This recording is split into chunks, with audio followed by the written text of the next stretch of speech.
Retour dans la semaine de l'écho, nous sommes toujours au Grand Théâtre de Bordeaux à l'occasion du Forum d'Avignon. Mon invité dans cette deuxième partie est un autre artiste, Raphaël Pichon. Il est chef d'orchestre à la tête de la formation Pygmalion. Merci beaucoup d'être avec nous. Alors vous avez 31 ans, votre passion, c'est Jean-Sébastien Bach, c'est la musique classique. Vous êtes considéré d'ailleurs comme un des grands chefs d'orchestre du baroque. Vous avez commencé par le piano, le violon, la guitare, puis vous avez débuté à la maîtrise des petits chanteurs de Versailles. Vous êtes chef de chœur à l'adolescence, ensuite vous dirigez des répétitions, des concerts, et puis après le bac, vous entrez au conservatoire et vous pratiquez le chant, et c'est là que vous allez réunir un certain nombre d'artistes avec vous, de musiciens, et là, Pygmalion est né, vous n'aviez que 21 ans. Pourquoi avez-vous décidé de créer cette formation? Est-ce que c'était déjà une sorte de démarche entrepreneuriale? Oui, sûrement. En tout cas, c'est quelque chose que je portais en moi depuis mon adolescence. Une sorte de, à la fois une boulimie de musique, une curiosité insatiable de répertoire, et aussi effectivement d'expériences humaines. J'ai toujours été quelqu'un qui avait un grand goût de l'organisation, et de réunir des gens a toujours été quelque chose de très précieux pour moi. Comment les avez-vous choisis? Écoutez, je vous dirais tout ça au début se crée un peu par les rencontres que vous avez faites autour de vos études. À cette époque-là, on était encore tout jeunes étudiants. Et j'avais à la fois une vie de chanteur et à la fois une vie d'instrumentiste. C'était jeune chanteur qui débutait sa carrière dans un groupe professionnel et aussi instrumentiste au conservatoire. Donc j'avais cette possibilité de réunir à la fois des jeunes chanteurs avec qui je partageais toutes ces expériences et des instrumentistes avec qui j'étais au conservatoire. Donc il y avait une forme un petit peu d'évidence aussi de commencer avec cette forme de formation à la fois chœur et orchestre. Combien êtes-vous aujourd'hui au sein de cette formation? Aujourd'hui, on est autour de 70. Donc vous êtes nombreux. Oui, un chœur, un orchestre. Et en plus, avec cette dimension qu'on appelle la géométrie variable, c'est-à-dire cette flexibilité indispensable au type de projet que l'on défend.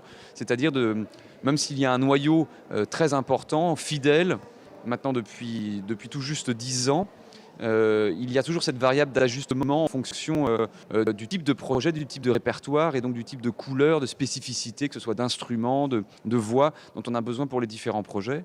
Et ce qui permet aussi d'ajouter un peu de vie humainement au groupe en ayant régulièrement de nouvelles têtes. Alors vous avez fait plusieurs enregistrements consacrés notamment aux œuvres de Jean-Sébastien Bach, les 4 premières messes brèves, la Missa 1733, qui ont été récompensées par les prix du Diapason d'or, Diapason découverte et Editor's Choice.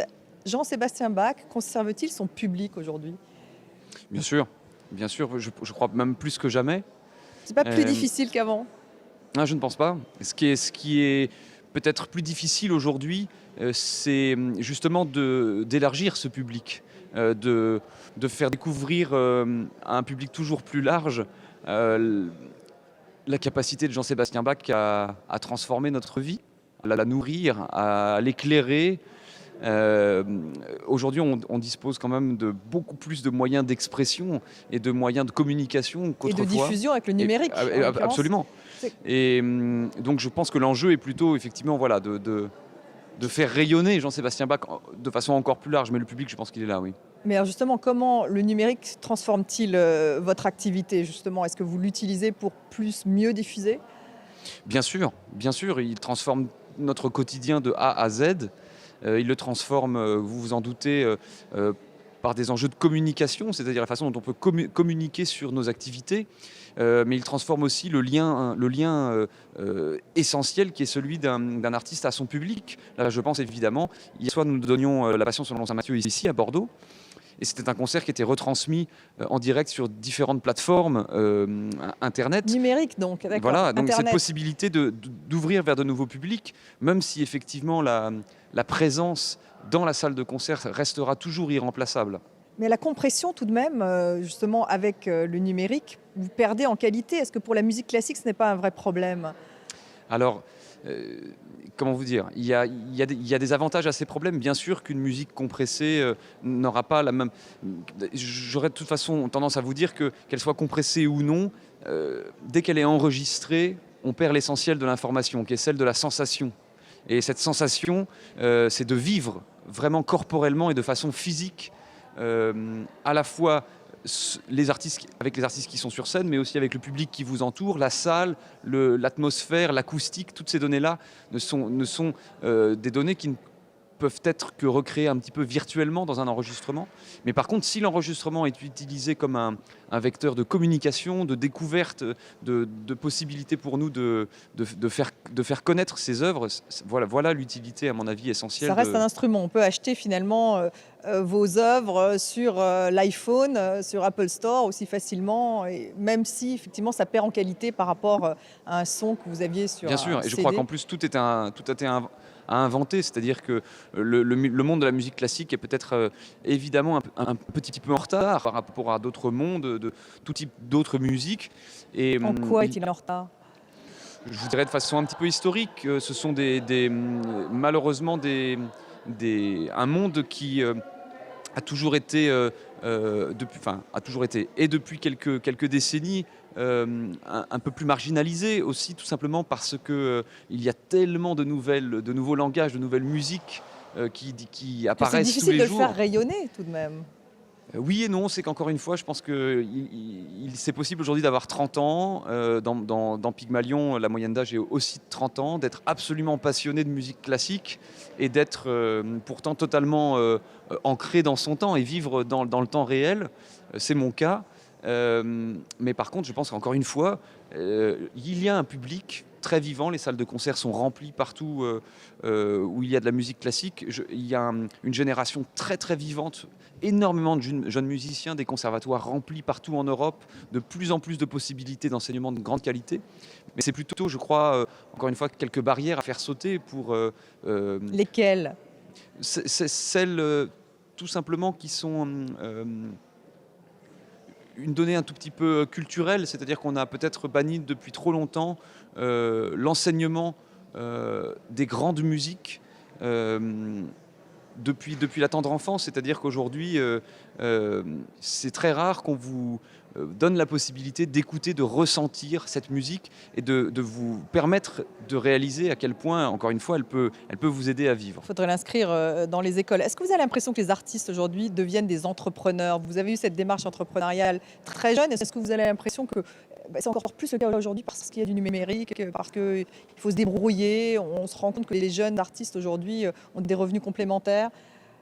Oui, alors effectivement, je pense que la partie d'entrepreneuriat dans nos métiers se développe de plus en plus. Il y a de plus en plus de paramètres. Le métier que je fais aujourd'hui, et c'est quelque chose que j'apprécie, que j'aime particulièrement, est un métier extrêmement riche et complet. C'est-à-dire qu'être à la tête d'un ensemble comme Pygmalion, évidemment, on a affaire à énormément de données qui sont extra-musicales. Pour ce qui est de la musique, il y a aussi une part d'entrepreneuriat. C'est-à-dire, nous sommes notamment très investi dans la recherche de nouveaux répertoires, de nouvelles partitions. Donc il y a aussi toute cette donnée de recherche, de collecte, de rencontres avec différentes personnes qui peuvent vous aider dans ces entreprises. Et ensuite, il y a aussi à fonder la structure, à la faire vivre, à avoir aussi une idée concrète d'aujourd'hui, de l'économie, de ce que l'on produit, de Et on comprendre peut les en enjeux. vivre.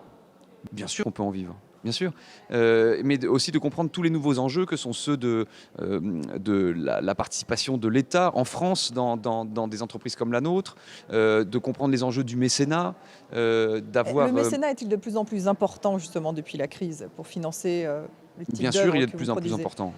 Aujourd'hui, le ratio s'est très exactement inversé entre la part que jouaient les institutions il y a encore 20 ans et celui du mécénat. Nous, aujourd'hui, le mécénat doit être à peu près autour de 20 ou 25% de Un quart. notre budget annuel contre 5% pour l'argent public.